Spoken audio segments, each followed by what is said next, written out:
di hutan, menikam perusahaan-perusahaan penting, mengugut buruh, menghancurkan kilang dan mesin, merosakkan perhubungan dan membunuh mereka yang enggan tunduk.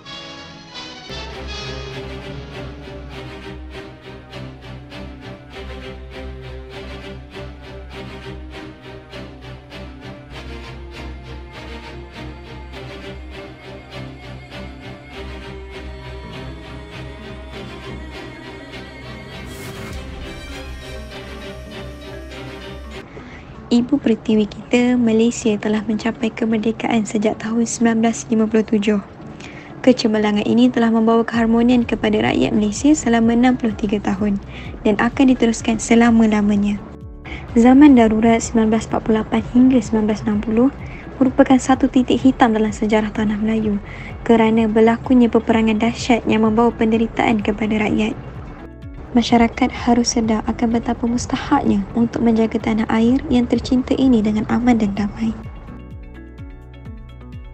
Sebelum mempelajari pengajaran sejarah hitam kita, adakah anda memahami keseluruhan proses darurat 1948 yang dipenuhi dengan kesengsaraan tetapi juga dilengkapi dengan ketabahan selama 12 tahun ini? Di Komunis Malaya, PKM mengambil kesempatan untuk menguasai politik dengan membunuh penduduk tempatan. Kegiatan mereka telah meninggalkan pelbagai impak terhadap politik, ekonomi dan sosial. Apakah akibat-akibat dari pelbagai segi tersebut? Mempercepat proses kemerdekaan. Sistem ahli diwujudkan bagi melatih penduduk tempatan untuk meneraju sistem pentadbiran sebagai persediaan ke arah berkerajaan sendiri.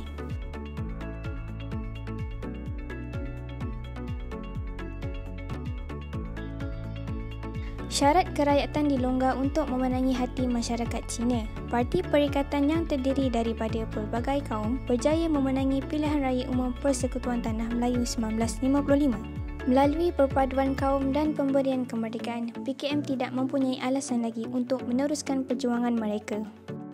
Keruntuhan ekonomi. PKM menjalankan banyak aktiviti untuk melumpuhkan ekonomi Tanah Melayu. Kesannya, sektor ekonomi terjejas, masalah kemiskinan bertambah dan rakyat hidup dalam kelaparan. Ketidakstabilan politik menjejaskan aktiviti pelaburan dan perniagaan di Tanah Melayu. Kemusnahan prasarana juga mempengaruhi sistem perhubungan dan penghantaran barang. Ketidakamanan sosial. Darurat ini membawa pengorbanan sebanyak 100,000 nyawa serta kesengsaraan kepada penduduk. Kekurangan bekalan makanan rakyat disebabkan atas pelaksanaan perintah berkurung yang mengehadkan pergerakan mereka. Saya akan membentangkan langkah-langkah membenteras ancaman komunis. Langkah pertama adalah memperbesarkan pasukan keselamatan.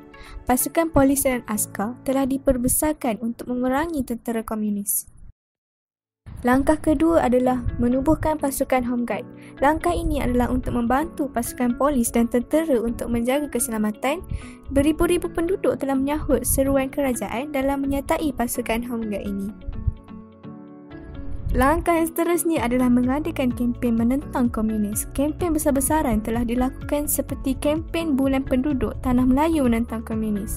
Penduduk pelbagai kaum telah bersama-sama menentang keganasan komunis bagi menjamin kesejahteraan komuniti. Banyak pengajaran yang perlu kita ambil dari peristiwa ini agar sejarah lama tidak akan terulang dan hasil titik peluh dapat dihargai selama-lamanya oleh kalangan masyarakat.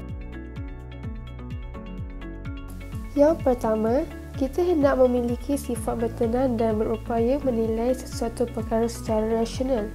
Apabila kita tidak mampu menjelaskan sesuatu dengan teliti dan bijak, kita akan senang dipengaruhi oleh orang lain. Juga, fikiran drastik dan tindakan agresif tidak membawa cahaya kepada darurat hitam ini. Kita mestilah merealisasikan sesuatu perkara secara teliti dan menjaga perlakuan baik-baik. Seterusnya, kita haruslah saling menghormati dan menerima perbezaan antara satu sama lain. Perbezaan agama dan fahaman adalah cabaran yang perlu kita temui pada hari ini. Kedudukan rendah orang Cina telah mendorong kepada tragedi ini.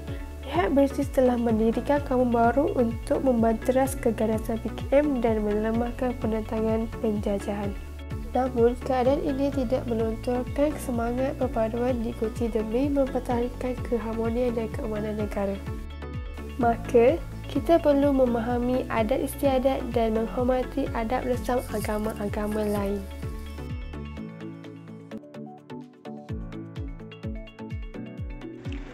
Pengajaran yang boleh kita teladani dari peristiwa ini adalah bersikap cinta akan negara Malaysia kita. Dengan cara ini, kita dapat mengekalkan kemerdekaan negara kita dan masyarakat dapat hidup dengan aman, damai tanpa memikir sebarang risiko seperti peristiwa darurat 1948 ini. Wanita-wanita sanggup berkorban dan melatih diri dalam bidang ketenteraan demi menjaga keselamatan masyarakat dan mempertahankan kedaulatan daripada sebarang ancaman komunis. Anggota Home Guard ditubuhkan terdiri daripada pelbagai kaum yang berjaya meningkatkan semangat yang terkobar-kobar dalam kalangan masyarakat. Kebergantungan pengaruh asing memberi peluang kepada British bercampur tangan dalam pemerintahan kerajaan. Hasrat pihak British adalah untuk mendapatkan bahan mentah dan sumber tenaga bagi pembangunan negara asal mereka dan bukannya memajukan tanah Melayu. Tindakan pihak British berjaya mewujudkan pertikaian antara kaum dan memecahkan perpaduan penduduk. Akhirnya, penduduk tidak akan bersatu dan tolong-menolong untuk memastikan kestabilan masyarakat. Maka, semangat tak setia kepada negara membolehkan kita tidak akan mendahaka kepada negara sendiri dan mengancam keharmonian komuniti. Kesetiaan rakyat pada negara akan menjadi benteng kedaulatan negara dan melangkah Malaysia ke arah yang maju dan sejahtera. Kita mestilah memupuk perpaduan yang tinggi agar kerjasama antara kaum terjamin. Undang-Undang Kewarganegaraan 1952 memberikan status kewarganegaraan Tanah Melayu kepada orang Cina dan India. Kelonggaran syarat kewarganegaraan ini menunjukkan pengorbanan orang Melayu terhadap kaum lain demi perpaduan rakyat. Pembukaan ruang kepada setiap kaum ini berjaya mendorong sikap bertoleransi dan bertimbang rasa dalam pelbagai bidang kehidupan secara langsung. Pada masa kini, semua rakyat Malaysia bebas mengamalkan agama, mempraktikkan budaya dan adat resam berbahasa masing-masing tanpa rintangan. Terdapat pelbagai pengajaran daripada darurat 1948 yang perlu kita pelajari supaya kesilapan tidak akan terulang dan membawa keburukan kepada kedaulatan negara. Okey, bahagian seterusnya ialah cara kami mempamerkan semangat cinta akan negara. Cara pertama adalah dengan membaca sejarah tokoh wira Malaysia.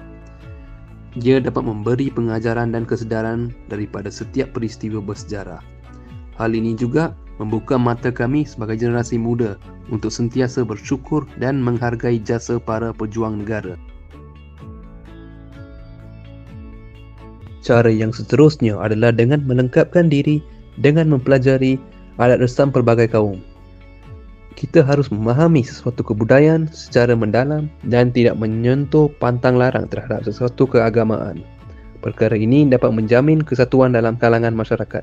Sebagai contoh, kita boleh menyambut aktiviti kebudayaan bersama-sama seperti Hari Raya Aidilfitri, Taipusam dan juga Dongzi.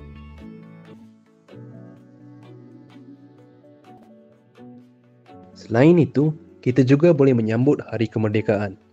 Walaupun pada tahun 2020 ini, kami tidak dapat menyambut Hari Kemerdekaan secara fizikal dan besar-besaran, kami tetap boleh mengambil inisiatif untuk menggunakan aplikasi seperti Facebook, YouTube, Instagram dengan menonton rakaman video berkaitan dengan Malaysia yang dimuat naik oleh pelbagai pihak.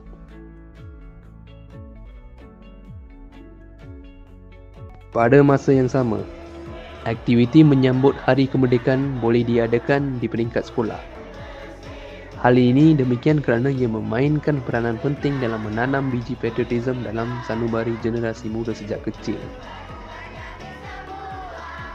Akhir sekali, kita harus menjaga kebersihan fasiliti awam. Harta benda awam adalah aset kerajaan dan hak milik negara. Maka infrastruktur awam haruslah dijaga sebaik-baiknya untuk menjamin alam sekitar yang bersih dan harmoni.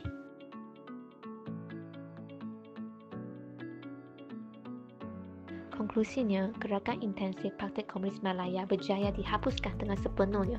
Bagi mengekalkan kedamaian di bawah satu bendera, kami mempelajari bahawa semua pihak haruslah memainkan peranan untuk melahirkan masyarakat dan negara yang aman dan harmoni.